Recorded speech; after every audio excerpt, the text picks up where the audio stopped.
And now I'm introducing Sacha.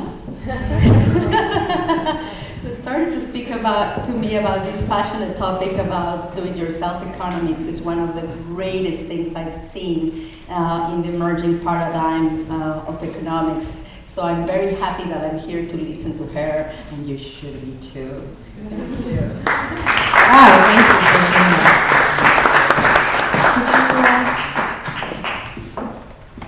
you. Should I use the microphone? Do you like it?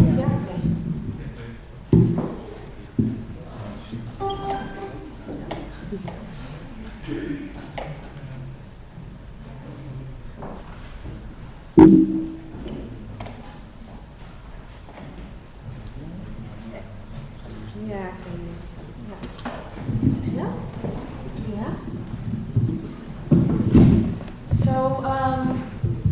About the future of economy and consciousness, future economies. I've decided to take a very practice-based approach for my presentation tonight. As I'm involved in a very exciting research at the moment in Waag Society, and we're combining in this research the notion of social innovation and the internet.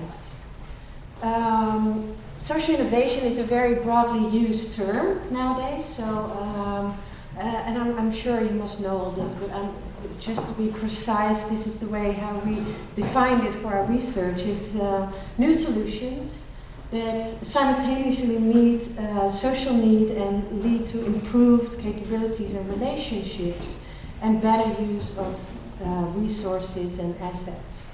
In other words, social innovations are both good for society and enhance society's capacity to act. Then we, the last years, 10 years possibly, but especially the last 5 years, this new kind of innovation is emerging. And it's really enabled by the internet, by the existence of the network effect of the internet platforms. And we call it in this research, in this study, digital social innovation. A type of social and collaborative innovation in which innovators, users and communities collaborate through digital platforms to co-create knowledge and solutions for a wide range of social needs. And at a scale that was unimaginable before internet-enabled platforms. We're doing this research with all these other partners. It's a European study.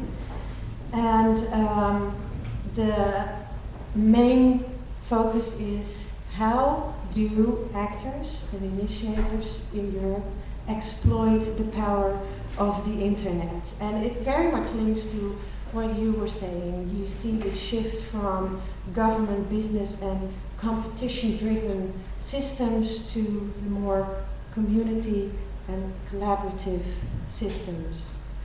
We're mapping actors and projects in Europe on 4 trends: open data, open knowledge, open network and open hardware. Basically, it comes down to transparency. That's the new way of doing things, in my view. This study, we're doing case studies.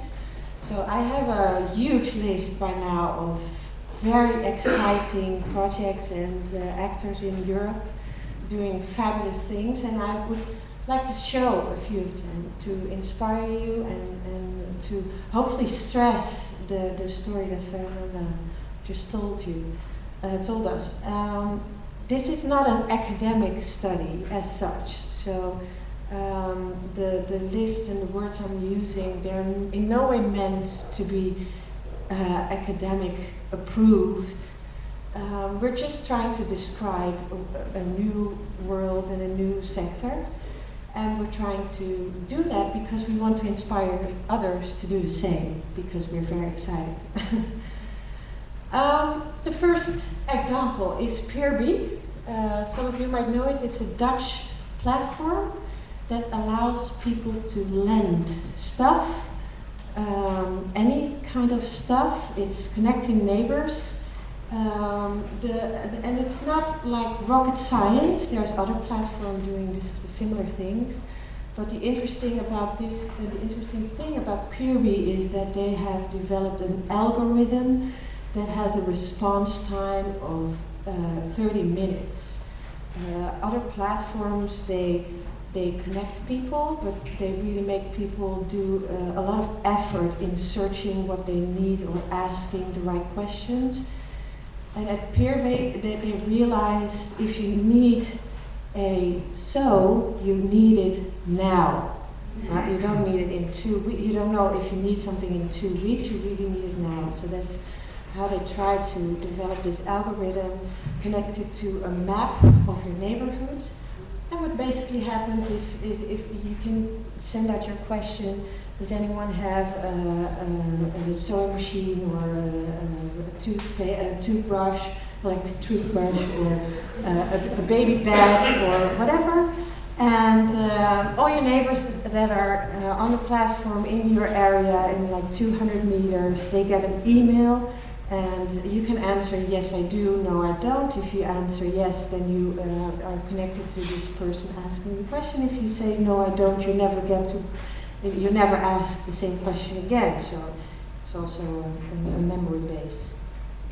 Very nice example, I think. Patients like me.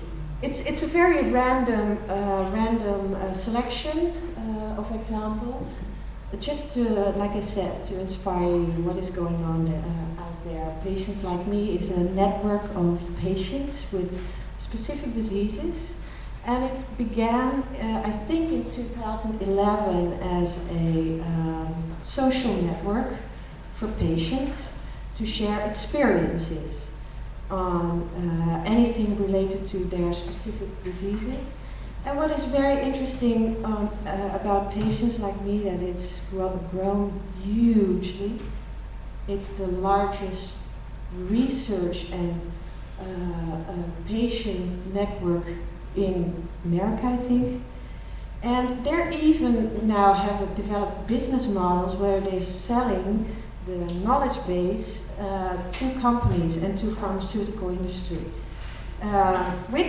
The patients know about this. It's all out there in the open, and their story is, yeah, we have to make a living. Let's make a good living. Yeah. Interesting. Land share. You talked about owning land. This is people in Great Britain sharing or connecting. This is a platform connecting people who own land and people who want to grow things. Nice. Makes sense. It's a platform connecting social entrepreneurs with sense makers.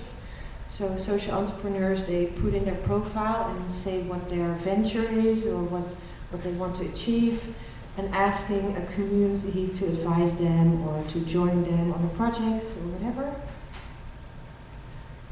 Ushahidi, I love Ushahidi. This is a very great example. I forgot when it was that they actually started, but they started in Kenya as an answer to a very urgent need for information amongst people after election chaos. There were riots and a government institution, they fell down, there was no information coming from nowhere.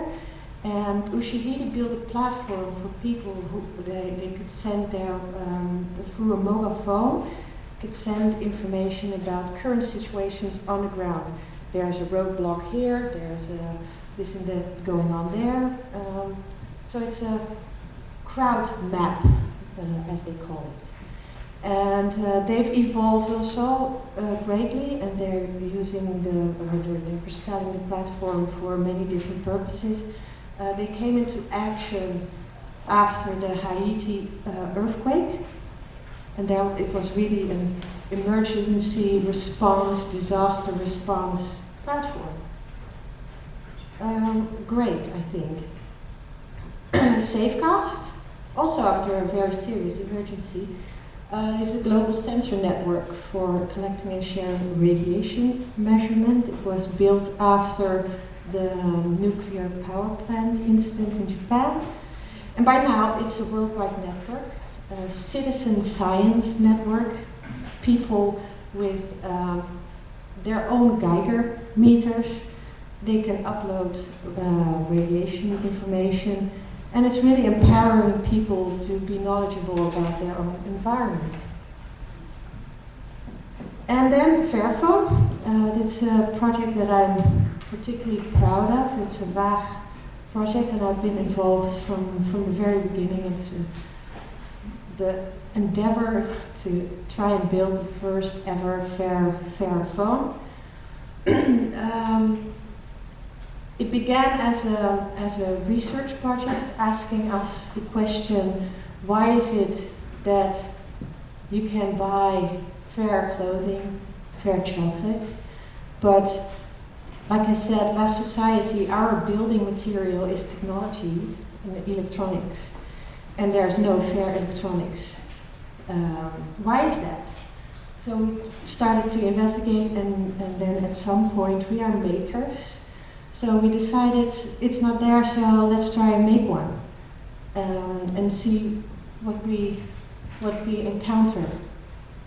And I'm going to show a little clip. Stuff. More stuff. All this stuff. You name it, we have it. But what we don't have, a clue about what's inside this stuff. We don't know where it comes from, or who made it. We know almost nothing about our stuff. That's why we started with an alternative for the thing we can't live without. Our phone. We are the people of Fairphone. Hello. Good day. Hoi. Guten Tag. Hello. And this is what we're building. The Fairphone. As smart as other phones, but fair. Which makes it more than a phone. It's a beginning, a step in the right direction. We're making it happen. A smartphone that's made in a way that puts people and the environment first. We're already working hard on the first batch. We're almost there. And that's where you come in. To start making them, we need you to pre-order. Because by buying and owning this phone, you can make a difference. You become part of change. Buy a phone. Start a movement at fairphone.com. Yay. And I'm very excited to tell you that we have sold over 21,000 phones. We sold a phone that is not there yet. So, how much is your phone? 325 euros. Yeah. So it's going to be here in December. Yeah, it's very exciting. I'm showing these examples, and I could go on, and I'm sure that you, while watching it, have examples popping up in your heads. And I would very much like to invite you to share them with me, because we might be able to include them in our research. This is the platform, it's the beta version of the platform. Here you can find a lot more social innovators, digital social innovators, very inspiring people and organizations in Europe. And if you think that you belong on this map, please feel free to upload your profile. I'm very excited about this study because it really shows me that people are already doing things differently, that we don't have to depend on current systems. And I'm not saying that government institutions or any kind of big systems, we don't need them, but we need new balance. And well, I'm hoping that I've inspired you to show that a lot of people are doing great things already. Thanks.